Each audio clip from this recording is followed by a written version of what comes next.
Our next speaker is Jimmy Avery from Mississippi State University. He's going to talk about Extension's role in the 10-year transition to USDA Food Safety Inspection Service of Catfish.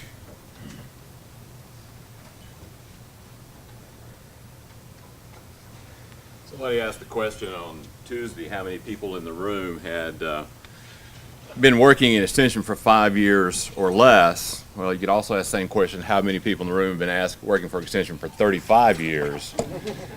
I'm one of those. And the first 25 have been really, really good.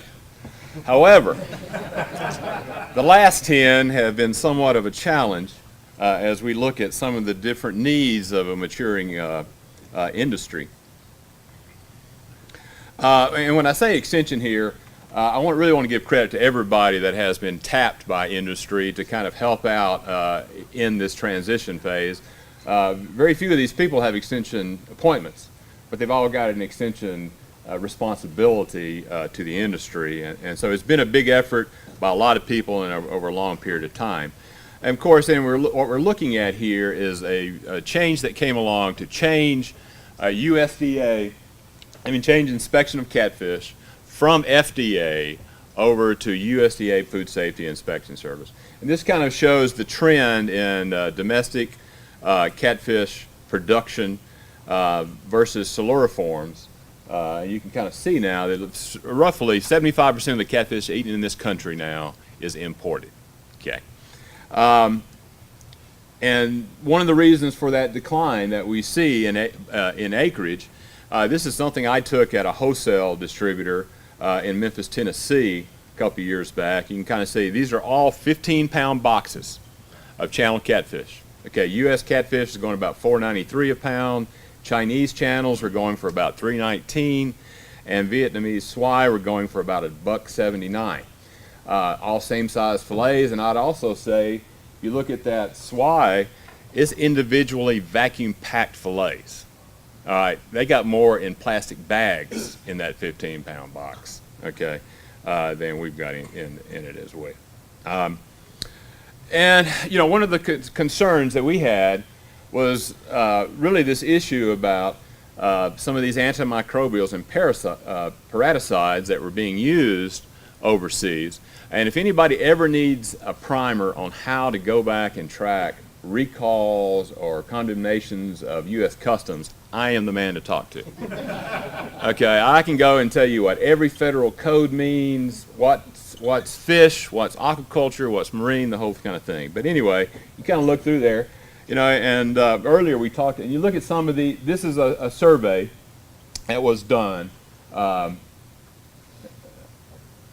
farmers of pangasius, and this is what they said they were using, okay? And you look at some of these, I mean, we've got Keflex up there, we've got Cipro, Vibromycin, a lot of different things. And so it really did come down to, you know, if we get a big recall in this country, the consumer is not going to care. They're just going to know that white catfish shouldn't be eaten because they're finding Vibromycin in them, okay?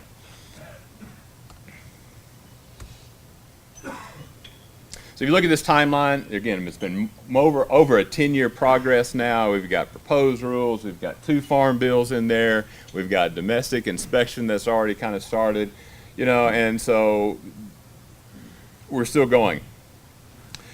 One of the things that had to be done is that FSIS essentially had to do a risk assessment. Assessment says, well, why do you think this is important? Okay, and really based on the number of chemicals that were being found in imported product, FSIS came out with a statement in their draft risk assessment that says, if you put us under FSIS, we're going to reduce 175,000 lifetime cancers, reduction of 92 million exposure to antimicrobials, on and on and on. OMB sees that. It says, no way you're going to put that out to the general public. So they axed that, and essentially now their justification for doing this is that this inspection will probably save 1,200 illnesses per year due to salmonella. Public never saw that, okay?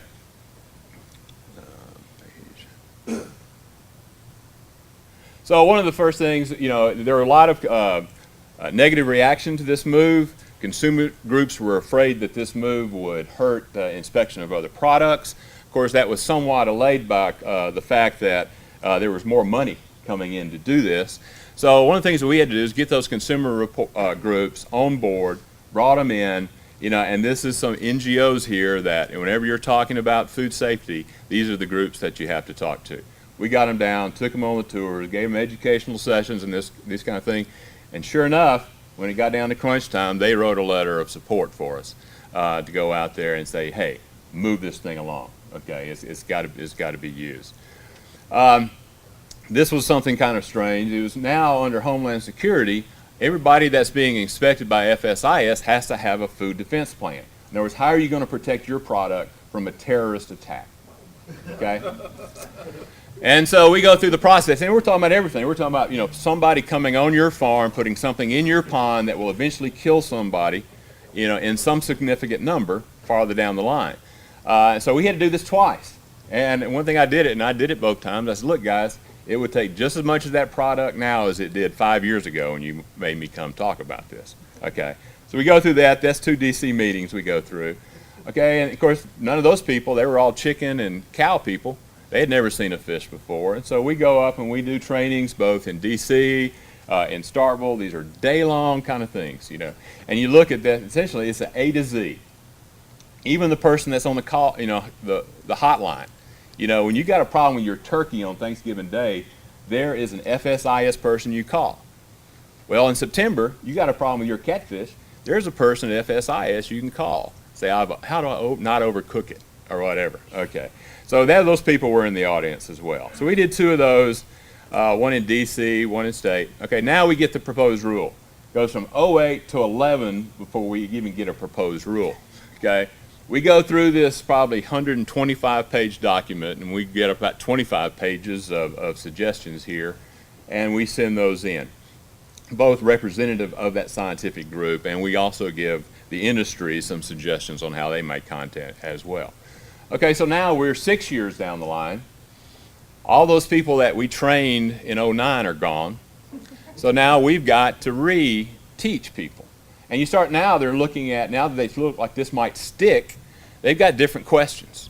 Well, they go asking around, and they're not coming to the same people that did that training back in 08 and 09. So we say, look, guys, we're here. Come use us. And for some reason, that really never kind of happened. They said, oh, yes, we need that. This is what we're looking for. 16 hours, you got to do it 3 times, hand out for each section, all these kind of things, and somehow or another that fizzled. We were never given that opportunity to do that. So now we jump to 2015.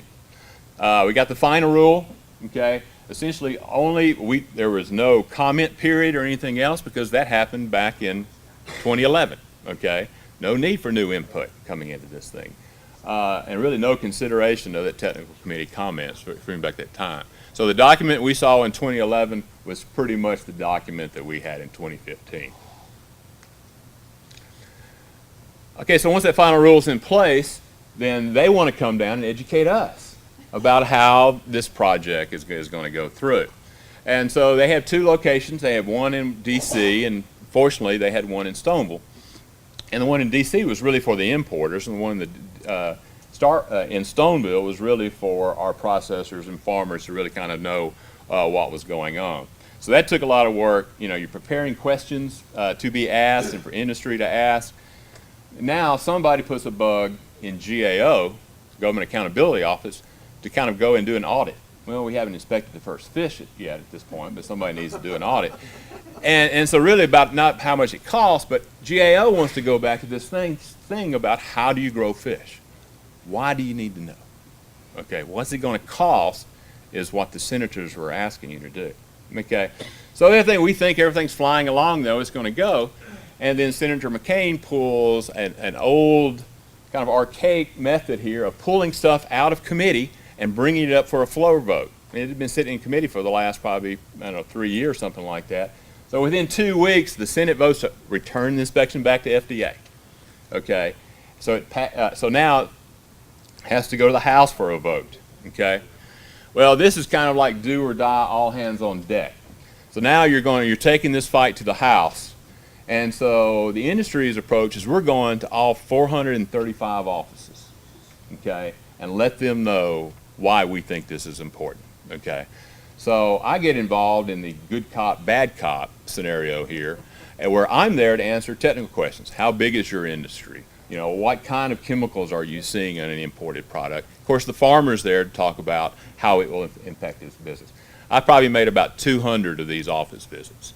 And of course, what I get the nice picture, you know. But anyway, we were fortunate enough that the House never brought it up for a vote, okay? Paul Ryan, for whatever you think about him, was able to kind of keep this off the floor, okay? And so it essentially died by non-action and this kind of thing. So now we really kind of think that it's going to be, keep going the wrong direction there. Okay, so April 15th, now we're looking at random samples of product coming in. As you've already heard, FDA was only doing 2% of imported product and less than 1/10 of 1% as far as residues goes. Okay, so just that time from April 15th until December 31st, in 2016, you had 48 shipments were inspected at port. Roughly about 1.5 million pounds were pulled. And from those pulls, about 500,000 pounds of adulterated or illegal product were prevented from entering commerce, just in that short period of time, okay? So, system works, okay? Works much better than it did under FDA, even with this random sampling, where they're taking every 10th product or some kind of schedule there. And you're looking at, you're only taking 48 shipments out of 8,000 shipments, so it is a fairly low, number going there. Of course, unfortunately, it also works very well for domestic production, okay? We found we had 2 domestic recalls, one for Crystal Violet, one for Malachite Green. And to be honest with you, I've been working on this 10 years. I would have put this as probably about the bottom 30 of chances of this showing up. I've been in this industry now for 35 years. Jim's been in this industry for longer than that. We quit using this stuff about 1955. Okay, so it really questions where this stuff comes from. And there's, FSIS says, oh, we have infallible labs. You can't, and so you can't test out of a positive. Okay, so but anyway, we got some product back. Most of this stuff is sold fresh. It's gone within 2 days. Recall doesn't do you a lot of good. So we go pull what samples are left. Can't find it. All right, we have Mississippi State Chem Lab, Eurofins. A lot of you use that. They can't find it either in any of their samples. So it's some real question whether it was ever even out there, but it was a positive. Okay. Now, the industry says, man, what is this? We've got 2 recalls. And so our goal was really to go out there. Let's find out where this stuff's coming from. Okay. But we quickly found out both Crystal Violet, Malachite Green, not pesticides. Okay, they're most of these are both of these are dyes, so they have no regulatory authority. So and FSIS didn't come in, with the black helicopters and everything else and try to figure out where this carcinogen, was in this product chain. So it really became the understanding there.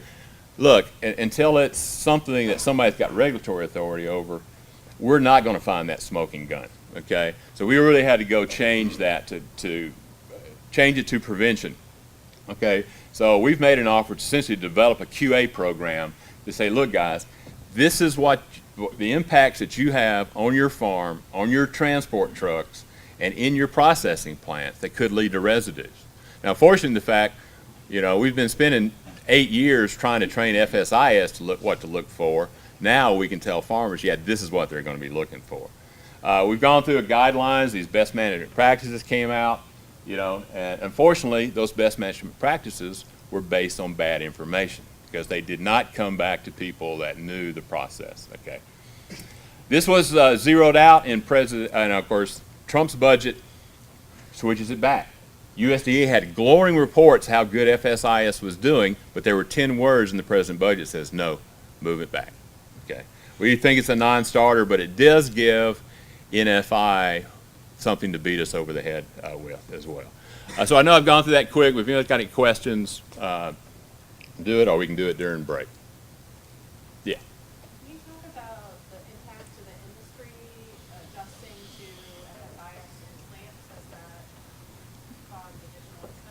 Well, it certainly causes additional expenses, and you know, we provide full-time office space for them, so there's that. Anytime that currently under the current regime, anytime we're in production, somebody's got to be in there. Of course, we don't have to pay for that, so it's been making those kind of adjustments and kind of looking at how we adjust our HACCP plans, QAPs, those kind of things to do that. What is the difference in proportion of FDA and USDA inspection? The percentage of tackle that Well, right now they're going to. Right now they're on a. The question is, what's the difference in sampling protocols between the two? FDA, like I said, did less than 2% sampled at all, whether it's labels, filth, anything else, and only 0.1% got done for recall, got done for residues. USDA will essentially do every lot. Everything that hits this shore now, beginning at some point here in the next 18 months, will be re-inspected. Right now it's just on some kind of random assignment, you know, that they've got some statistics for that says it should do it. Okay, thanks. Which fish was the one in Phil Mackey's place? Oh, this one, the 15-pound rainbow trout. That's the one right there, okay. Yeah, that's the one he sells that fishing trip for $5,000. Yeah. If you want to go get Yeah. that. Thank you, Jimmy, good talk. Yeah.